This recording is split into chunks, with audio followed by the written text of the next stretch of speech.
Exam ABCD के current affairs के video में आपका स्वागत है। DG पिन यानी डिजिटल पता प्रणाली, ठीक है, यह लॉन्च किया गया है 27 मई 2025 को।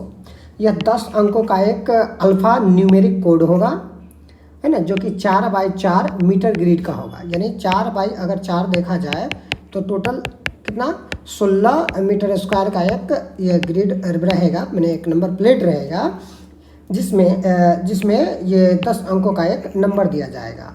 और यह किसका रहेगा तो सबका एड्रेस उसमें दिया रहेगा, ठीक है। और यह इसका विकास कौन कर रहा है तो एगो जो पोस्ट डिपार्टमेंट होता है जिसको इंडिया पोस्ट के नाम से जानते हैं वो है, IIT हैदराबाद है और इसरो का NRSC है, ठीक है। अभी हम लोग क्या यूज करते हैं, पिन यूज करते हैं, ठीक है। लेकिन बाद में क्या होगा कि इमरजेंसी सेवाओं व ई-कॉमर्स में यह आसानी होगा। जैसे फूड डिलीवरी के लिए अभी क्या होता है, इधर उधर घूमते रहता है और वो पिन यदि मिल जाएगा, इस तरह का जो DG पिन सभी को मिल जाएगा तो ई-कॉमर्स वेबसाइट से सामान को ऑर्डर करने में, उसको डिलीवर करने में आसानी होगा, ठीक है। DG पिन प्रश्न है बन सकते हैं इस प्रकार से, जैसे DG पिन लॉन्च कब हुआ। तो अभी हम लोग देखे हैं कि DG पिन कब लॉन्च हुआ तो 27 मई। DG पिन कब लॉन्च हुआ 27 मई 2025 को। तो ये होगा DG पिन लॉन्च कब हुआ 27 मई 2025 को।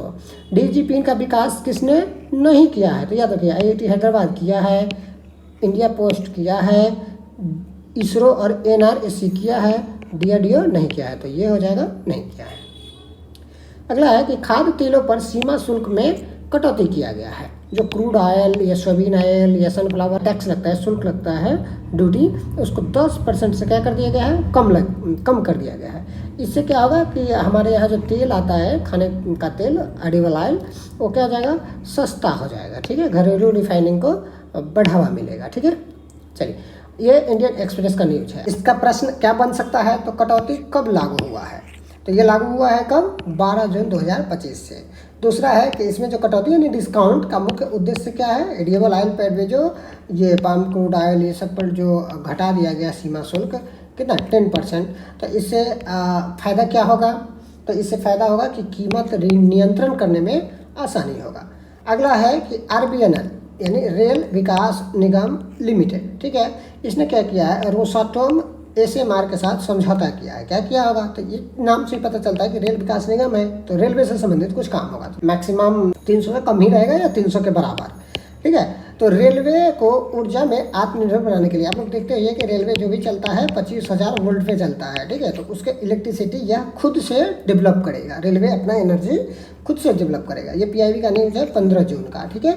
इससे कुछ प्रश्न इस प्रकार बन रहे हैं कि SMR की प्रस्तावित कुल क्षमता कितनी है तो यह 300 या 300 से कम या 300 के बराबर रहेगा, 300 मेगावाट, ठीक है।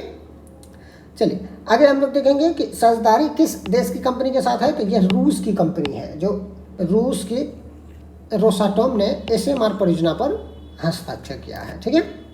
चलिए अगला है कि बेंगलोर और ऋषिकेश के बीच में एक ट्रेन शुरू किया गया है, ठीक है। दक्षिण भारत को उत्तर भारत के धार्मिक पर्यटन को मिलाने को इसको बल मिलेगा। पहली बार ऐसा किया गया है, डायरेक्ट ट्रेन बनाया गया। ट्रेन का नंबर इस प्रकार है, क्या है तो अब जानते हैं कि कोई भी ट्रेन का जो पैसेंजर नंबर होता है वो कितने 5 डिजिट के होते हैं, 5 अंक के होते हैं और इसमें 0 से स्टार्ट हुआ है, ठीक है। तो जितने भी ट्रेन का नंबर जो 0 से स्टार्ट होते हैं वो स्पेशल ट्रेन होते हैं, ठीक है। तो ऐसे ट्रेन का नंबर लास्ट का आप याद रखिएगा कि 97 और 98 है, ठीक है। तो ये इंडियन रेलवे के द्वारा किया गया है। ट्रेन का नंबर क्या है तो अभी हम लोग क्या देखे हैं कि 06597 और 06598। 065 ये 6 है, ये होगा 9, 97 और 98, ये ऑप्शन B हो जाएगा, ठीक है।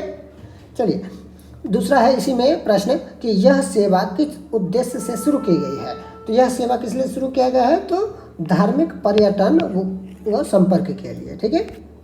नेक्स्ट है अगला कि भारत में FDI में गिरावट आया है। FDI होता है फॉरेन डायरेक्ट इन्वेस्टमेंट, ठीक है।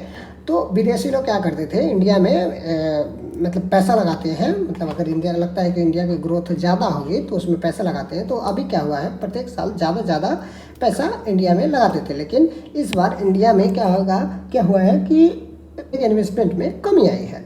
ध्यान से देखिए 2024 में FDI कितना था 27.6 यानी 27.6 बिलियन डॉलर था, ठीक है।